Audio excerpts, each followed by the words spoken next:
इस बजट ने देश की दिशा बदली है, इकोनॉमी की दिशा बदली है। जब इकोनॉमी की दिशा बदलती है तो वो सभी के लिए फ़ायदेमंद होना चाहिए। इस थॉट प्रोसेस के साथ बनाया गया कि जो समाज के बॉटम ऑफ द पिरामिड में लोएस्ट रंग पे जो लोग हैं, मिडिल क्लासेस जो हैं, बुजुर्ग जो हैं, ऐसे लोग जो कि वल्नरेबल सेक्शंस में आते हैं, जिनको मदद की ज़रूरत होती है, उनकी लाइफ में कैसे एक क्वालिटेटिव चेंज आए, उस थॉट प्रोसेस के साथ ये बजट बना है। मिडिल क्लास में हमारे सामने सबसे इम्पॉर्टेंट होती है, पहली बात, मेरे ऊपर टैक्स का बोझा बढ़े नहीं। आज इतनी सब फैसिलिटीज़, इतना इन्वेस्टमेंट प्रोग्राम, कोविड का इतना खर्चा, उसके बावजूद भी कहीं पे किसी पे भी टैक्स का बोझा नहीं पड़ा है, फर्स्ट। सेकंड, मेरे लिए इनकम की अपॉर्चुनिटीज़ बढ़नी चाहिए। As a middle class person मेरे लिए इनकम की अपॉर्चुनिटीज़ बढ़नी चाहिए। इनकम की अपॉर्चुनिटीज़ बढ़ती है जब जॉब्स क्रिएट होते हैं। तो मिडिल क्लास के लिए सबसे बड़ा इम्पैक्ट इसमें यह है कि जॉब्स बढ़ेंगे। थर्ड, मेरा खर्चा कम होना चाहिए। मेरे घर का जो महीने का जो बजट है उसमें से कम होना चाहिए। That one of the biggest components is health care. तो हेल्थ केयर पे जो गवर्नमेंट का इन्वेस्टमेंट जा रहा है, उसके कारण आम आदमी का खर्चा कम होगा। थॉट प्रोसेस ये था कि ईपीएफ किसके लिए, हम 8% सिक्योर्ड इंटरेस्ट देते हैं, टैक्स के एग्जम्पशंस देते हैं, वो किसको देते हैं? बॉटम ऑफ द पिरामिड के लिए। तो बॉटम ऑफ द पिरामिड का benefit bottom of the pyramid को ही मिले, इसीलिए वो सीलिंग लाया गया 2.5 लाख।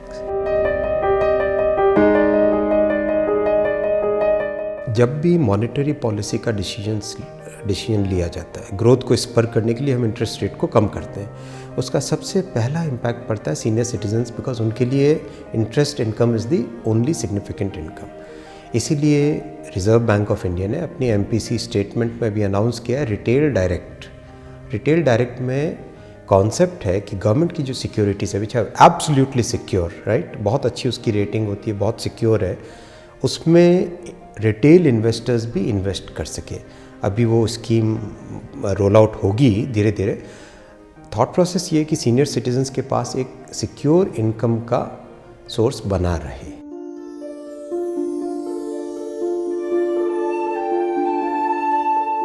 फिर वही देखिए, ये तबका देखिए जो सबसे नीचे वाला तबका है। उस तबके में, मैं छोटे से गांव से आता हूँ, मैंने अपनी मदर को देखा किस तरह से लकड़ी का चूल्हा होता है। It's very difficult, it's really difficult. किस तरह से धुआं आता है, आपकी आंखों के अंदर फंस जाता है। तो प्राइम मिनिस्टर मोदी जी ने जो अपनी सोच को इतना फोकस करके रखा हुआ है, समाज के लोएस्ट बॉटम लेयर को किस तरह से बेस्ट टू बेस्ट फैसिलिटीज़ देनी है। आप चाहे आप मतलब आई जस्ट कांट इमेजिन कितनी डिफ़िकल्टी होती है जब लोटा लेके बाहर जाते हो। तो शौचालय बनाना, उज्ज्वला की फैसिलिटी देना, गांव में बिजली पहुंचाना, गांव तक रोड पहुंचाना, these are things which are absolutely helping the people in the bottom of the pyramid. ये बहुत फंडामेंटल रिफॉर्म है और इसका ह्यूमन एंगल हमको हमेशा याद रखना चाहिए। कोरोना के टाइम में आप देखिए, जो मज़दूर, जैसे मैं उड़ीसा से आता हूँ, हैदराबाद में फंसे हुए थे, चेन्नई में फंसे हुए थे, सूरत में फंसे हुए थे, उड़ीसा के बहुत सारे मेरे साथी जो जगह जगह फंसे हुए थे, उनके पास राशन लेने का कोई साधन नहीं था। आज जो one nation one ration card है, उसका ह्यूमन एंगल आप देखिए। अगर एक व्यक्ति उड़ीसा से गुजरात जाता है काम करने के लिए, उसके पास फूड सिक्योरिटी है। That's the thought process, it's a very very fundamental. देखिए, गरीब की सोच, गरीब के लिए सोचने वाले बहुत कम लोग होते हैं, अमीर के लिए तो हर कोई सोचता है। इस पिरामिड में ये जो बॉटम है, इसके लिए सोचने वाले बहुत कम होते हैं। एक सस्टेन्ड मूवमेंट हो रहा है towards having cleaner mobility. Cleaner mobility can be CNG, cleaner mobility can be electric vehicle, cleaner mobility can be public transport like metro। तो आपने इस बार देखा, पहली बार आप सोचो न्यूयॉर्क मेट्रो कब बनी थी? 110 साल पहले, 100 साल पहले न्यूयॉर्क मेट्रो बना था। टोक्यो का मेट्रो का नेटवर्क आप देखिए, टोक्यो का मेट्रो का नेटवर्क ऐसा है कि आप 500 मीटर्स में you can find a station anywhere in the city. आप सुबह 9 बजे पीक आवर में जाइए, कहीं आपको भीड़ नहीं दिखेगी। CEOs of topmost companies also travel by that same metro. So once we get into that thought process, then we are once again looking at the people affecting making a sustainable impact in people's life. Svanidhi, again I say that अमीर लोगों के लिए तो हर कोई सोचने वाला होता है, लेकिन बॉटम ऑफ द पिरामिड में जो हमारी सरकार सोचती है, प्राइम मिनिस्टर मोदी जी जो पर्सनली उनका थॉट प्रोसेस है, स्ट्रीट वेंडर्स को close to 14,23,000 street vendors have been disbursed a loan of 10,000 rupees. Imagine the power of that loan. आप जाके फील्ड में जाके स्ट्रीट में जाके देखिए, मैंने कटक में मिला हूँ, भुवनेश्वर में मिला हूँ, जो थॉट प्रोसेस ये है ना, उसके पावर की आप कल्पना नहीं कर सकते।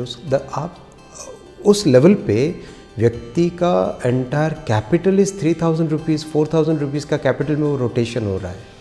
वहाँ 10,000 रुपीज़ का अगर लोन मिलता है तो that changes the entire dynamics of that persons business.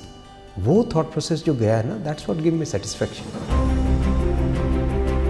आपकी लाइफ में, मेरी लाइफ में जीडीपी का नंबर हम सबको जानना चाहिए। मैं कहता हूँ कि हर बच्चे को क्लास में 8th क्लास तक हर बच्चे को जानना चाहिए।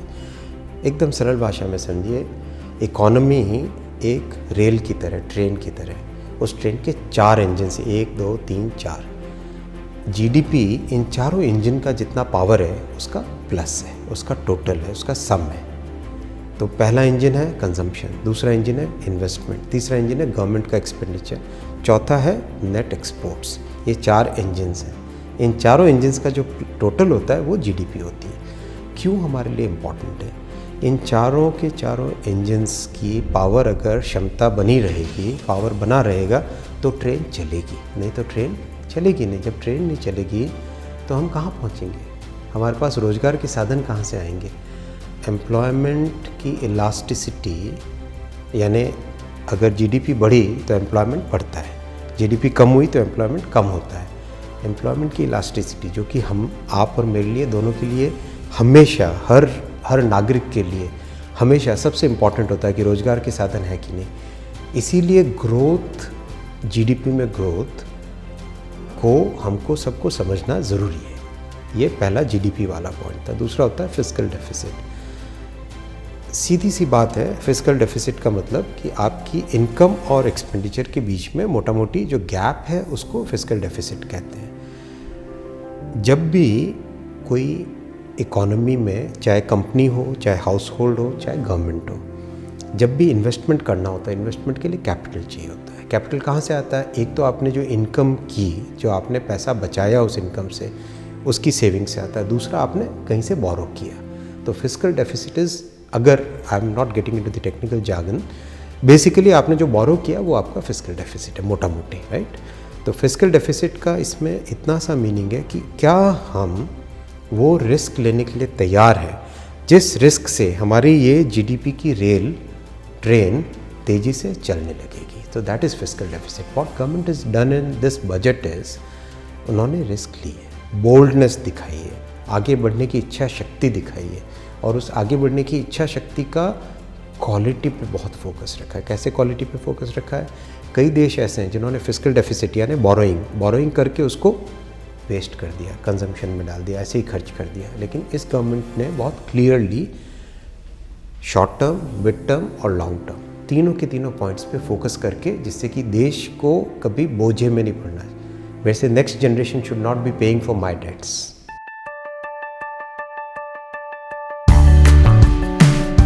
सबसे बड़ा इकोनॉमिक पॉलिसी मेकिंग का ऑब्जेक्टिव होता है employment generation.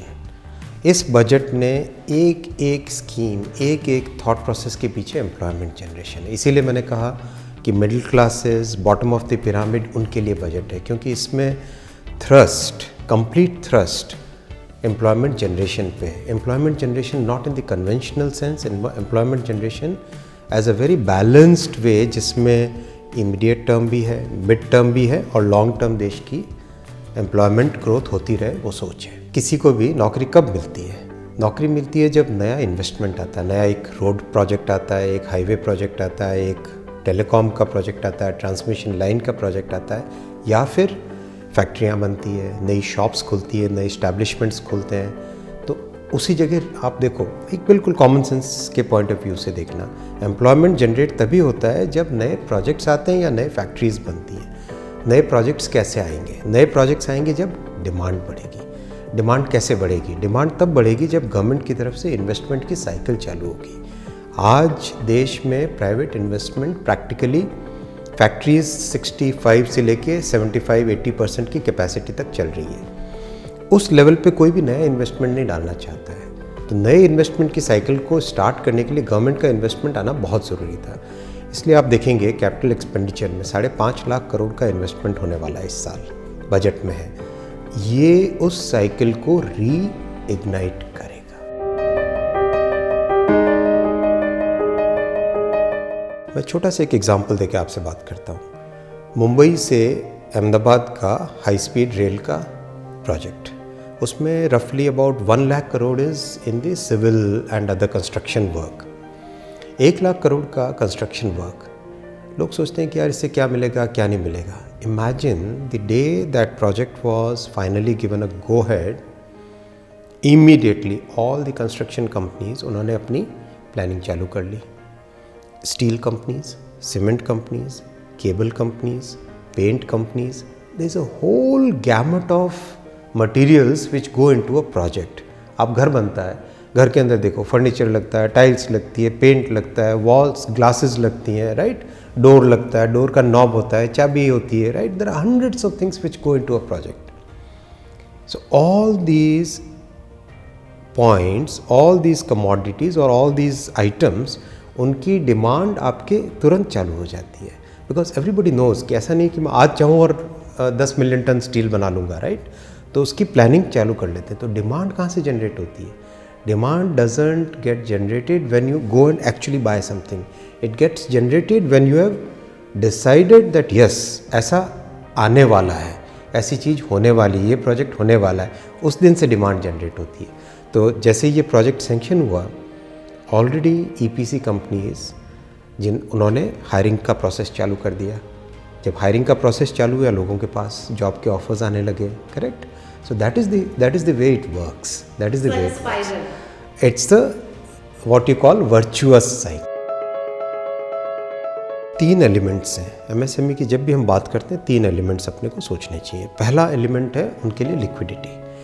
Sufficient amount of liquidity has been given. RBI ने किया, बैंक्स ने किया, गवर्नमेंट ने सपोर्ट किया उसको। पहला। Second, demand, which is most important, demand. अभी जो ग्रोथ वाली साइकिल स्टार्ट होती है, गवर्नमेंट के इन्वेस्टमेंट से स्टार्ट होते हैं, उससे डिमांड जनरेट होती है। मेरे कैलकुलेशंस हैं, मेरे अपने कैलकुलेशंस हैं, which have been verified by many senior economist. I am not an economist. मेरे कैलकुलेशन के हिसाब से अगर गवर्नमेंट का कहीं पर 1 लाख करोड़ का इन्वेस्टमेंट जाता है, तो उस 1 लाख करोड़ के इन्वेस्टमेंट से रफली 40 to 42,000 टैक्सेस वापस आते हैं। रफली 60,000 के आसपास प्राइवेट सेविंग्स होती है। 60,000 की प्राइवेट सेविंग्स में से almost 70% goes to small and medium companies. That is the way our economy is structured. जो आपने कहा ना, रीढ़ की हड्डी है, वाकई रीढ़ की हड्डी है।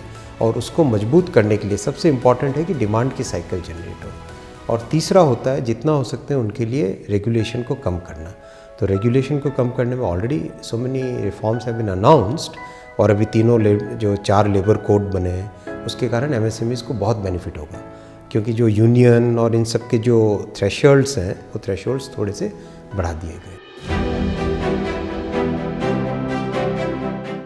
पीएलआई का सबसे बड़ा फोकस आप देखना, इसका name itself says production linked incentives, right. तो पहली बार हमने प्रोडक्शन पे फोकस किया है, पहली बार हमने प्रोडक्शन पे फोकस किया। तो आज देखो आप, कभी 5 साल 6 साल पहले we could not even think India में मोबाइल फ़ोन्स की मैन्युफैक्चरिंग भी होगी। ऐसा ही सोचते थे ये तो हमेशा बाहर से ही आएगा। लेकिन आज हम 2nd लार्जेस्ट मैन्युफैक्चरर हो गए मोबाइल फ़ोन के। इसी तरह से स्पेशलिटी स्टील के, फार्मास्यूटिकल्स में जो मिसिंग चेन था एपीआईज़ का, वो एपीआईज़ की चेन स्टार्ट हो रही है। ये सब जो 10 चैम्पियन सेक्टर्स चुने गए हैं, पहली बात एम्प्लॉयमेंट, दूसरा लॉन्ग टर्म इंडिया की इकोनॉमी पे उसका क्या इम्पैक्ट पड़ता है, और तीसरा हमारी कॉम्पिटिटिवनेस कैसे बढ़ती है।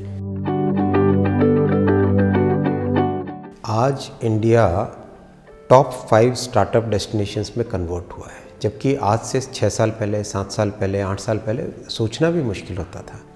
इसका कारण है कि एक सस्टेन्ड थॉट प्रोसेस में आया, जिसमें टैक्स स्ट्रक्चर्स, आपके फाइनेंसिंग स्ट्रक्चर्स, और इस बार आप बजट में आप देखेंगे बहुत इम्पॉर्टेंट है, जिसको शायद बहुत लोगों ने कवर नहीं किया, सिंगल पर्सन कंपनी।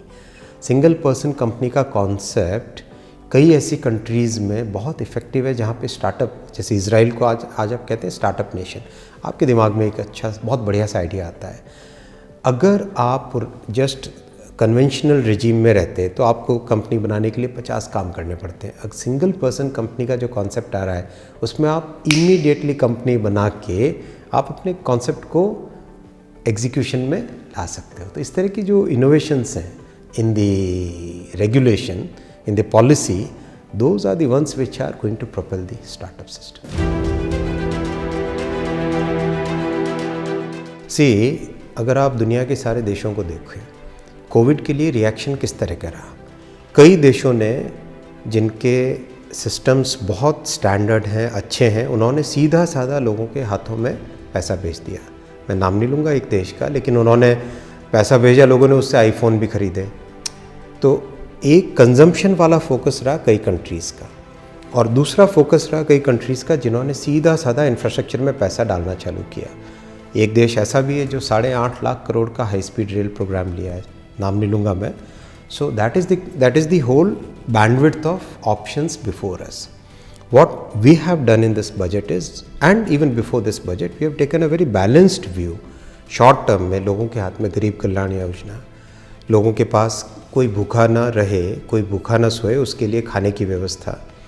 आपके पास जिन लोगों के जॉब्स चले गए तो उनके लिए एक इंसेंटिव की पीएफ में गवर्नमेंट कंट्रीब्यूट कर देगी ताकि लोग मिनिमम जॉब लॉस हो इमीडिएट। ये सारे शॉर्ट टर्म थे। मनरेगा में सिग्निफिकेंटली ज़्यादा एलोकेशन रखा, वो सब इमीडिएट आपको एक इमीडिएट उसका बेनिफिट मिलता है। साथ ही साथ मीडियम टर्म के हिसाब से, राइट, शॉर्ट टर्म देखा आपने, मीडियम टर्म देखते हैं। पीएलआई स्कीम में 10 चैम्पियन सेक्टर्स के लिए मैन्युफैक्चरिंग, फैक्ट्री नहीं बनेगी तभी जाके जॉब मिलेंगे, तो मैन्युफैक्चरिंग सेक्टर को किस तरह से बढ़ावा मिले और वो भी रिज़ल्ट उसके जल्दी से जल्दी आए, और वो भी एक ऐसे सेक्टर्स में जिनमें पता है कि अगले 20 साल तक अपने को बेनिफिट मिलने वाला है देश को। तो पीएलआई का बनाया गया, जिससे ऑलरेडी फैक्ट्रीज बनने लग गई हैं, प्रोजेक्ट सैंक्शन हो गए हैं। तीसरा जो कि medium to long term productivity बढ़ाने का और जॉब बढ़ाने का, वो होता है इंफ्रास्ट्रक्चर। इंफ्रा में भी luckily over a period of last 20 years our country has come to a level, there is a whole ecosystem of very good contracting companies, there is a whole ecosystem of very good professionals who understand project finance, there is a very good ecosystem of people who are able to actually execute in the field. आज highway का अगर देखते हो आप, तो the kind of highways that are getting constructed, आप railway का electrification देखते हो, आज़ादी के बाद से इतना इलेक्ट्रिफिकेशन नहीं हुआ जितना पिछले 5 साल में हुआ। So that kind of ecosystem is developed. Our engineers are very capable, our project managers are capable, so things are moving in that direction. So even infra is not something which is far away as many critics are saying, right? Infra is here and now. It is always spread over a time frame of 3 years, 3 to 4 years. But उसका जो benefit मिलना होता है, वो benefit first year से मिलना चालू हो जाता है। इसमें 3 पॉइंट्स हैं। अगेन आई विल स्लाइटली सी। एक तो है इंडिया की जो साइंस एंड टेक्नोलॉजी की और फार्मास्यूटिकल्स के मैन्युफैक्चरिंग की और वैक्सीन के मैन्युफैक्चरिंग की capability, that has been absolutely A++। आज सोचो, जब कोरोना वाली सिचुएशन आई, दुनिया भर में लॉकडाउन था, हमारा देश है हिंदुस्तान, जिसने कि 150 कंट्रीज़ को मेडिसिन्स भेजी। हम रुक भी तो सकते थे, हम ये भी सोच सकते थे कि नहीं भेजेंगे, हम मेडिसिन्स अपने पास ही रखेंगे। हमारी ज़रूरतों को पूरा करके हमने मेडिसिन्स भेजी। तो ये एक पहला। दूसरा, state of the art tertiary medical care, best of the best. AIIMS अपने शानदार हैं, अच्छे से अच्छे लीलावती हॉस्पिटल, इस तरह के बहुत सारे बेस्ट हैं। What we have missed out in the last 50, 60, 70 years is the health care at the grass roots, at the primary level. So इस बजट में वो थॉट प्रोसेस है कि आप किस तरह से ग्रास रूट्स पे, किस तरह से प्राइमरी लेवल पे, गांव में छोटे शहर में, कस्बे में, वहाँ पे आप कैसे हेल्थ केयर पहुँचाओगे, उस पर फोकस रहेगा। लॉन्ग टर्म नहीं है इसमें। आप सोचो, एक कमिटेड डॉक्टर है, doctor Priyanka wants to go and set up a small hospital in very small village near Cuttack, Cuttack से और 40 किलोमीटर दूर। अभी आपके पास कोई ऑप्शन नहीं है, कोई आपको फंडिंग करने के लिए तैयार नहीं होता है, आपको फाइनेंस करने के लिए तैयार नहीं होता, आपको फैसिलिटीज़ देने के लिए तैयार नहीं होता है। तो इस बजट में हेल्थ केयर के उस तबके को इन्वेस्टमेंट के लिए फैसिलिटीज़ दी जाएगी। वी शेप रिकवरी का मीनिंग होता है month on month, quarter on quarter जो सीक्वेंशियल ग्रोथ होती है उसको वी शेप कहा जाता है। जैसे इकोनॉमी हमारी हर क्वार्टर की करीब करीब 50 लाख करोड़ की है, तो 50 लाख करोड़ से कोविड के कारण एकदम नीचे आई, कोविड के कारण नीचे आई, वापस गवर्नमेंट के स्टेप्स के कारण ऊपर बढ़ने लगी। तो ये जो शेप आप देख रहे हैं इसको वी शेप कहते हैं। आत्मविश्वास, इस कंट्री में जो हमारे रिसोर्सेज हैं, जो हमारी कैपेबिलिटीज़ हैं, जो हमारे पास जो स्पेक्ट्रम है काम करने का, और उसमें जो आज हमारा सेल्फ कॉन्फिडेंस आया, आत्मविश्वास आया, that is the biggest learning. Government is totally alive to the situation as it evolves.